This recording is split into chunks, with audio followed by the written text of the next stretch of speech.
Want to unmute a group on WhatsApp for Android to start receiving notifications again? This video gets straight to the point and shows you exactly how to do it. If this video helps you, please consider subscribing to the channel and liking the video. For extra support, you can also join the channel membership. First, to unmute a group, you will need to open the WhatsApp application on your Android device and find the specific group chat you previously muted. That chat should have a bell that is cut off by a line. Keep your finger on that chat. That chat will be selected and a menu bar will be visible at the top.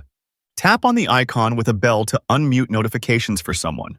And that's how you can unmute a group on WhatsApp for Android, ensuring you receive notifications for new messages again. For more short and concise videos, subscribe to the channel and don't forget to leave a like and a comment.